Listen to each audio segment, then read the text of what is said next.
নমস্কাৰ মই প্ৰণীতা আপুনি চাই আছে পিপলছ নৰ্থ ইষ্ট লৈ issue voter big breaking news Congress চৰকাৰ আহিলে এক মাহৰ ভিতৰত জুবিন গাৰ্গ কাণ্ডৰ ন্যায় পাব এক মাহৰ ভিতৰত জুবিন গাৰ্গক হত্যা কৰা সকলো অপৰাধী ৰাইজৰ আগত দাঙি ধৰিম এই প্ৰতিশ্ৰুতি দিছে গৌৰৱ গগৈ এই মন্তব্য কৰিছে সাংসদ ৰকিবুল হুছেইনে উজনি অসমত ধৰাশায়ী হ'ব মুখ্যমন্ত্ৰী ডক্টৰ হিমন্ত বিশ্ব শৰ্মা চৰকাৰক ক্ষুৰধাৰ সমালোচনা কৰিছে ৰকিবুল হুছেইনে লগতে কৈছে যে মুখ্যমন্ত্ৰী ডক্টৰ হিমন্ত বিশ্ব শৰ্মাৰ বাবে একমাত্ৰ হাৰথী এতিয়া বদৰুদ্দিন আজমল কাৰণ বৰাকত তেওঁৰ অৱস্থা বেয়া উজনি অসমত তেওঁৰ অৱস্থা বেয়া মধ্য অসমতো তেওঁৰ অৱস্থা বেয়া মুখ্যমন্ত্ৰী ডক্টৰ হিমন্ত বিশ্ব শৰ্মা ক্ষুৰধাৰ সমালোচনা কৰিছে চৰকাৰক সমালোচনা কৰিছে ৰকিবুল হুছেইনে যদি কংগ্ৰেছ চৰকাৰ আহে তেনেহলে 3 মাহৰ ভিতৰত জুবিন গাৰ্গৰ সমাধি ক্ষেত্ৰ জাকত জিলিকা কৰি তুলিম জুবিন গাৰ্গৰ হত্যাকাণ্ডৰ ন্যায় আমি এক মাহৰ ভিতৰত দিম জুবিন গাৰ্গক কোনে হত্যা কৰিছিল কি পৰিকল্পনা হৈছিল সকলো অপৰাধী এটা মাহৰ ভিতৰতে ৰাইজৰ আগত আমি দাঙি ধৰিম এই প্ৰতিশ্ৰুতি দিছে গৌৰৱ গগৈ আৰু এই কথা উল্লেখ কৰিছে ৰকিবুল হুছেইনে লৈ সবিস্তাৰে voter big breaking news people's north ইষ্টৰ দৰ্শকসকলক আমি জনাই আছো আটাইতকৈ ডাঙৰ আপডেট কংগ্ৰেছ চৰকাৰ আহিলে মাত্ৰ এটা মাহৰ ভিতৰতে জুবিন গাৰ্গ কাণ্ডৰ ন্যায় পাব বুলি প্ৰতিশ্ৰুতি দিছে গৌৰৱ গগৈয়ে জুবিন গাৰ্গ কাণ্ডৰ সকলো অপৰাধী ৰাইজৰ আগত দাঙি ধৰাৰ প্ৰতিশ্ৰুতি দিছে গৌৰৱ গগৈয়ে উজনি অসমত মুখ্যমন্ত্ৰী ডক্টৰ হিমন্ত বিশ্ব শৰ্মা ধৰাশায়ী হ'ব বুলি কৈ দিলে ৰকিবুল হুছেইনে এতিয়া বদৰুদ্দিন আজমল হিমন্ত বিশ্ব শৰ্মাৰ একমাত্ৰ হাৰথী এনেধৰণে টিকিং কৰিছে ৰকিবুল হুছেইনে জুবিন গাৰ্গে হিমন্ত বিশ্ব শৰ্মাৰ কিয় অন্যায় কৰিছিল কিয় জুবিন গাৰ্গৰ ক্ষেত্ৰত এনেকুৱা অৱহেলা কৰা হৈছে জুবিন গাৰ্গৰ প্ৰতি তেওঁৰ ইমান অন্যায় কিয় বুলি প্ৰশ্ন কৰিছে ৰকিবুল হুছেইনে জুবিন গাৰ্গৰ হত্যা 19 ছেপ্টেম্বৰত হ'ব বুলি 10 ছেপ্টেম্বৰতে তেওঁ কেনেকৈ জানিলে এই মন্তব্য কৰিছে ৰকিবুল হুছেইনে কংগ্ৰেছ চৰকাৰ আহিলে 3 মাহৰ ভিতৰত জুবিন গাৰ্গৰ সমাধিস্থলী জাকত জিলিকা কৰি দিম বুলি প্ৰতিশ্ৰুতি দিছে গৌৰৱ গগৈয়ে সমান্তৰালকৈ গৌৰৱ গগৈয়ে প্ৰতিশ্ৰুতি দিছে যে এটা মাহৰ ভিতৰত জুবিন গাৰ্গৰ হত্যাকাৰীসকলক ৰাইজৰ আগত দাঙি ধৰিম আৰু এই মন্তব্য কৰিছে ৰকিবুল হুছেইনে গৌৰৱ গগৈয়ে জুবিনক লৈ বৃহৎ প্ৰতিশ্ৰুতি দিছে বুলি ৰকিবুল হুছেইনে সাংবাদিকৰ আগত মন্তব্য কৰিছে লগতে ৰাইজে 9 এপ্ৰিল #জাষ্টিছ ফৰ জুবিন গাৰ্গ বুলি লিখি কিহৰ ইংগিত দিছে এই বিষয়টোক লৈও তেওঁ মন্তব্য কৰিছে চৰকাৰক ক্ষুৰধাৰ সমালোচনা কৰিছে সাংসদ ৰকিবুল হুছেইনে এই মুহূৰ্তৰ আটাইতকৈ ডাঙৰ আপডেট বিগ ব্ৰেকিং নিউজ আমি জনাই আছো ৰকিবুল হুছেইনৰ বৃহৎ ভাষ্য এই মুহূৰ্তত আহি পৰিছে ৰকিবুল হুছেইনে বৃহৎ মন্তব্য কৰিছে কংগ্ৰেছ চৰকাৰ আহিলে এমাহৰ ভিতৰত জুবিন গাৰ্গৰ হত্যাকাণ্ডৰ ন্যায় পাব জুবিন গাৰ্গৰ হত্যাকাণ্ডৰ সৈতে জড়িত সকলো অপৰাধী ৰাইজৰ আগত এক মাহৰ ভিতৰত দাঙি ধৰাৰ প্ৰতিশ্ৰুতি দিছে গৌৰৱ গগৈয়ে উজনি অসমত ধৰাশায়ী হ'ব মুখ্যমন্ত্ৰী ডক্টৰ হিমন্ত বিশ্ব শৰ্মা এতিয়া বদৰুদ্দিন আজমল হিমন্ত বিশ্ব শৰ্মাৰ একমাত্ৰ হাৰথী জুবিন গাৰ্গে হিমন্ত বিশ্ব শৰ্মাৰ কি অন্যায় কৰিছিল প্ৰশ্ন কৰিছে ৰকিবুল হুছেইনে জুবিন গাৰ্গৰ প্ৰতি তেওঁৰ ইমান অন্যায় কিয় এই প্ৰশ্ন ৰকিবুল হুছেইনে কৰিছে জুবিন গাৰ্গৰ হত্যা 19 ছেপ্টেম্বৰত হ'ব বুলি 10 ছেপ্টেম্বৰত তেওঁ কেনেকৈ জানিলে বুলিও ৰকিবুল হুছেইনে প্ৰশ্ন কৰিছে কংগ্ৰেছ চৰকাৰ আহিলে 3 মাহৰ ভিতৰত জুবিন গাৰ্গৰ সমাধিস্থলী জাকত জিলিকা কৰি দিম আৰু এটা মাহৰ ভিতৰতে জুবিন গাৰ্গৰ হত্যাকাৰীসকলক ৰাইজৰ আগত দাঙি ধৰিম গৌৰৱ গগৈয়ে জুবিনক লৈ বৃহৎ প্ৰতিশ্ৰুতি দিছে বুলি মন্তব্য কৰিছে ৰকিবুল হুছেইনে ৰাইজে 9 এপ্ৰিল #জাষ্টিছ ফৰ জুবিন গাৰ্গ বুলি লিখি কিহৰ ইংগিত দিছে এই মন্তব্য কৰিছে তেওঁ লগতে চৰকাৰক ক্ষুৰধাৰ সমালোচনা সাংসদ ৰকিবুল হুছেইনৰ তেওঁৰ ভাষ্য আগবঢ়াইছো উজনি অসমত হিমন্ত বিশ্ব শৰ্মাৰ কাৰণে বিজেপি ধৰাশায়ী হ'ব এতিয়া একমাত্ৰ বদৰুদ্দিন আজমলে তেওঁৰ হাৰথী জুবিন গাৰ্গে তেওঁক কি অন্যায় কৰিছিল যে জুবিন গাৰ্গৰ প্ৰতি তেওঁৰ ইমান অন্যায় 9 এপ্ৰিল #জাষ্টিছ ফৰ জুবিন গাৰ্গ এই দিনটোৰ কাৰণে 5 বছৰ সকলো মানুহ ৰখি আছিল উজনিলৈ যাওক আহোম সম্প্ৰদায়কো ৰখি আছিল তেওঁলোকক জ্বালা যন্ত্ৰণা কৰিছে তেওঁলোকৰ ন্যূনতম যিখিনি দাবী সেইখিনি মানা নাই তাৰ উপৰি তেখেতসকলক ডিলিমিটেশ্যন দি তেওঁলোকৰ MLA কমাই দিব বিচাৰিছে 6 জনগোষ্ঠীক আপোনাৰ জনজাতি দিম বুলি কৈ ভেকু ভাওনা কৰি তেওঁলোকে নিদিলে এতিয়া আকৌ ইলেকশ্যনৰ আগদিনা গৈ পেলাই আপোনাৰ তাত বহাবলৈ গৈছে গতিকে এই কথা বতৰাবিলাক ৰাইজৰ চকুত ধৰা পেলাইছে উজনি অসমত হিমন্ত বিশ্ব শৰ্মাৰ কাৰণে বিজেপি ধৰাশায়ী হ'ব আপোনালোকে চাব আৰু যে তৰুণ গগৈক যে বেয়া ব্যৱহাৰ কৰিছিল তৰুণ গগৈক যে কন্দুৱাইছিল এই কথাখিনি তাৰ মানুহে সহ্য কৰিব পৰা নাই আৰু সেইকাৰণেই আজি উজনিত তেওঁৰ অৱস্থা বেয়া দেখি নামনিত তেওঁৰ অৱস্থা বেয়া দেখি কাৰ্বি আংলঙত তাৰ মানুহখিনিৰ অৱস্থা বেয়া দেখি এতিয়া আপোনাৰ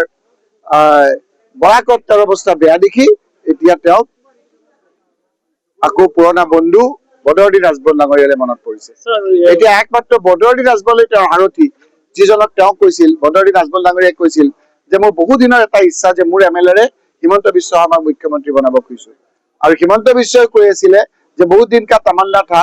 বদৰুদ্দিন ৰাজবল কা হামকো চিফ মিনিষ্টাৰ বানানে কে লিয়ে। গতিকে এই কথাবিলাক ধৰা পেলাইছে ৰাইজে। গতিকে হিমন্ত বিশ্ব শৰ্মাৰ অত্যাচাৰৰ পৰা হাত সাৰিবৰ কাৰণে আজি আপোনাৰ সকলো একত্ৰিত হৈছে। আৰু সেইকাৰণে আপোনালোকে দেখিছে যে যোৱাকালি ইলেকশ্যন ডিক্লেয়াৰ হোৱাৰ লগে লগে কোড অফ কণ্ডাক্ট আৰম্ভ কৰাৰ লগে লগে চৌদিশে মানুহ ওলাই আহিছে আৰু চবেই গৌৰৱ গগৈ ডাঙৰীয়াৰ নেতৃত্বৰ প্ৰতি আস্থা প্ৰকাশ কৰিছে। আজি ৰাইজে আপোনালোকে চাওক, ভোটৰ কথাবিলাক বাদ দিয়ক, জুবিন গাৰ্গে তেওঁক কি অন্যায় কৰিছিল যে জুবিন গাৰ্গৰ প্ৰতি তেওঁৰ ইমান অন্যায়, জুবিন গাৰ্গক তেওঁ ইমান কিয় বেয়া পাইছিল? আজি তেওঁৰ সমাধিস্থলীত গভৰ্ণমেণ্টখন থকা অৱস্থাত তেওঁৰ পইচা দিব নালাগে নহয়, তেওঁৰ এটা অৰ্ডাৰহে আছিল। তেওঁ বোলে আকৌ কৈ থাকে জুবিন গাৰ্গৰ বোলে সঁচা অনুৰাগী মিছা অনুৰাগী। তেওঁ জুবিন গাৰ্গক হত্যা কেনেকৈ জানিলে 10 ছেপ্টেম্বৰ তাৰিখে যে 19 ছেপ্টেম্বৰ তাৰিখে জুবিন গাৰ্গক হত্যা কৰা হ'ব? সকলো চকুত ধৰা পেলাইছে। যিকেইজনক ধৰি লৈ গৈছে সেইকেইজনটো দেখা দা, কিন্তু ষড়যন্ত্ৰত যিসকল লিপ্ত আছে নেদেখা দাত সেইসকলক আমি গৌৰৱ গগৈ ডাঙৰীয়া কৈছে 3 মাহৰ ভিতৰত আমি জাকত জিলিকা কৰিম সমাধিস্থলী, আৰু 1 মাহৰ ভিতৰত জুবিন গাৰ্গক যিসকলে হত্যা কৰিছিল সেই লোকসকলক ৰাইজৰ আগত আমি দাঙি ধৰিম। কি অৱস্থা হৈছে মই এই বিষয়ে একো মন্তব্য দিব, ৰাইজে দিব। সেইকাৰণে কোনোবাই কৈছে 9 April hashtag Justice for Zubin Garg. কি কৈছে? Justice. কওক আপুনি। 9 April. 9 April hashtag justice for Zubeen Garg. এইটো ৰাইজৰ মনৰ কথা। আমিও কৈছো যে 9 April hashtag justice for Zubeen Garg. উজনি অসমত হিমন্ত বিশ্ব শৰ্মাৰ কাৰণে বিজেপি ধৰাশায়ী হ'ব। এতিয়া একমাত্ৰ বদৰুদ্দিন ৰাজবলে তেওঁৰ সাৰথি, জুবিন গাৰ্গে তেওঁক কি অন্যায় কৰিছিল যে জুবিন গাৰ্গৰ প্ৰতি তেওঁৰ ইমান অন্যায়। 9 এপ্ৰিল হেছটেগ জাষ্টিছ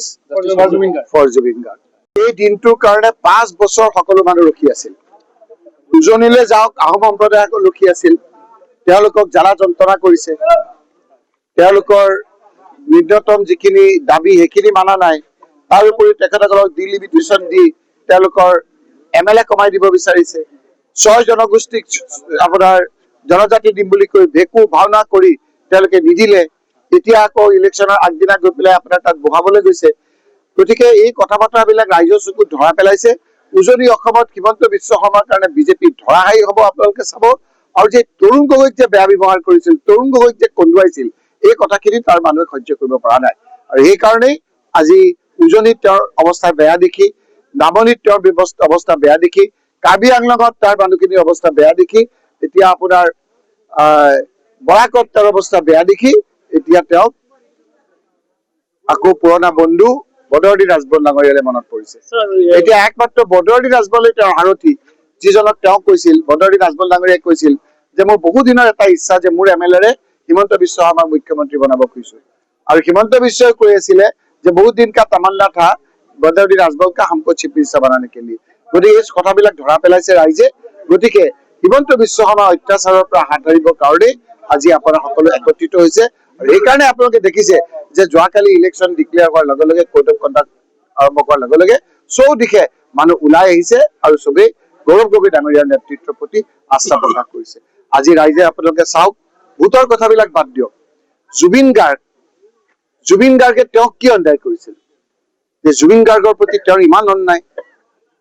জুবিন গাৰ্গক তেওঁ ইমান কিয় বেয়া পাইছিল? আজি তেওঁৰ সমাধিস্থলীত গভৰ্ণমেণ্টখন থকা অৱস্থাত তেওঁৰ পইচা দিব নালাগে নহয়, তেওঁৰ এটা অৰ্ডাৰহে আছিল। তেওঁ বোলে আকৌ কৈ থাকে জুবিন গাৰ্গৰ বোলে সঁচা অনুৰাগী মিছা অনুৰাগী। তেওঁ জুবিন গাৰ্গক হত্যা কেনেকৈ জানিলে 10 ছেপ্টেম্বৰ তাৰিখে যে 19 ছেপ্টেম্বৰ তাৰিখে জুবিন গাৰ্গক হত্যা কৰা হ'ব? সকলো চকুত ধৰা পেলাইছে। যিকেইজনক ধৰি লৈ গৈছে সেইকেইজনটো দেখা দা,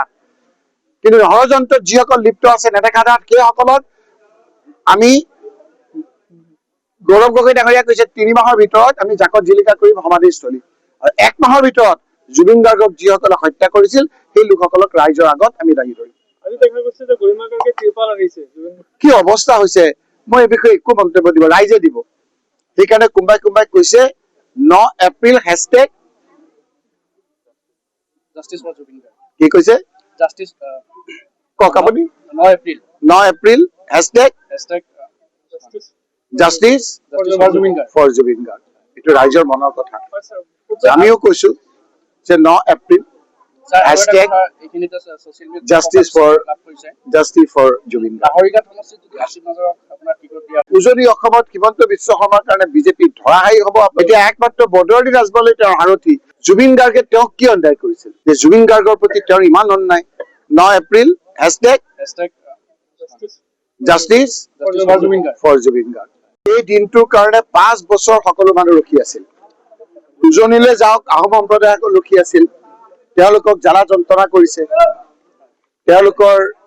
ন্যূনতম যিখিনি দাবী সেইখিনি মানা নাই তাৰোপৰি তেখেতসকলক ডিলিমিটেশ্যন দি তেওঁলোকৰ MLA কমাই দিব বিচাৰিছে 6 জনগোষ্ঠীক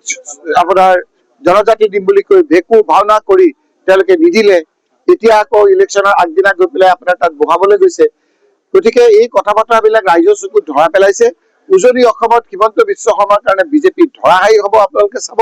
আৰু যে তৰুণ গগৈক যে বেয়া ব্যৱহাৰ কৰিছিল তৰুণ গগৈক যে কন্দুৱাইছিল এই কথাখিনি তাৰ মানুহে সহ্য কৰিব পৰা নাই আৰু সেইকাৰণেই আজি উজনিত তেওঁৰ অৱস্থা বেয়া দেখি নামনিত তেওঁৰ অৱস্থা বেয়া দেখি কাৰ্বি আংলঙত তাৰ মানুহখিনিৰ অৱস্থা বেয়া দেখি এতিয়া আপোনাৰ বৰাকত তেওঁৰ অৱস্থা বেয়া দেখি এতিয়া তেওঁক আকৌ পুৰণা বন্ধু বদৰুৱানী ৰাজবল ডাঙৰীয়ালে মনত পৰিছে এতিয়া একমাত্ৰ বদৰুৱানী ৰাজবলে তেওঁৰ সাৰথী যিজনক তেওঁ কৈছিল বদৰুৱানী ৰাজবল ডাঙৰীয়াই কৈছিল যে মোৰ বহু দিনৰ এটা ইচ্ছা যে মোৰ MLA হিমন্ত বিশ্ব শৰ্মাক মুখ্যমন্ত্ৰী বনাব খুজিছো আৰু হিমন্ত বিশ্বই কৈ আছিলে যে বহুত দিন কা তামান্না থা বদৰুৱানী ৰাজবল কা हमको चीफ मिनिस्टर बनाने के लिए গতিকে এই কথাবিলাক ধৰা পেলাইছে ৰাইজে গতিকে হিমন্ত বিশ্ব শৰ্মা অত্যাচাৰৰ পৰা হাত সাৰিবৰ কাৰণে আজি আপোনাৰ সকলো একত্ৰিত হৈছে আৰু সেইকাৰণে আপোনালোকে দেখিছে যে যোৱাকালি ইলেকশ্যন ডিক্লেয়াৰ হোৱাৰ লগে লগে কোড অফ কণ্ডাক্ট আৰম্ভ কৰাৰ লগে লগে চৌদিশে মানুহ ওলাই আহিছে আৰু চবেই গৌৰৱ গগৈ ডাঙৰীয়াৰ নেতৃত্বৰ প্ৰতি আস্থা প্ৰকাশ কৰিছে আজি ৰাইজে আপোনালোকে চাওক ভোটৰ কথাবিলাক বাদ দিয়ক জুবিন গাৰ্গে তেওঁক কি অন্যায় কৰিছিল যে জুবিন গাৰ্গৰ প্ৰতি তেওঁৰ ইমান অন্যায় জুবিন গাৰ্গক কিয় বেয়া পাইছিল আজি তেওঁৰ সমাধিস্থলীত গভৰ্ণমেণ্টখন থকা অৱস্থা তেওঁৰ পইচা দিব নালাগে নহয় তেওঁৰ এটা অৰ্ডাৰহে আছিল তেওঁ বোলে আকৌ কৈ থাকে জুবিন গাৰ্গৰ বোলে সঁচা অনুৰাগী মিছা অনুৰাগী তেওঁ জুবিন গাৰ্গক হত্যা কেনেকৈ জানিলে 10 ছেপ্টেম্বৰ তাৰিখে যে 19 ছেপ্টেম্বৰ তাৰিখে জুবিন গাৰ্গক হত্যা কৰা হ'ব সকলো চকুত ধৰা পেলাইছে যিকেইজনক ধৰি লৈ গৈছে সেইকেইজনটো দেখা দা কিন্তু ষড়যন্ত্ৰত যিসকল লিপ্ত আছে নেদেখা দাত সেইসকলক আমি গৌৰৱ গগৈ ডাঙৰীয়া কৈছে 3 মাহৰ ভিতৰত আমি জাকত জিলিকা কৰিম সমাধিস্থলী আৰু 1 মাহৰ ভিতৰত জুবিন গাৰ্গক যিসকলে হত্যা কৰিছিল সেই লোকসকলক ৰাইজৰ আগত আমি দাঙি ধৰিম আজি দেখা গৈছে যে গৰিমা গাৰ্গে ত্ৰিপাল আনিছে কি অৱস্থা হৈছে মই এই বিষয়ে একো মন্তব্য দিব ৰাইজে দিব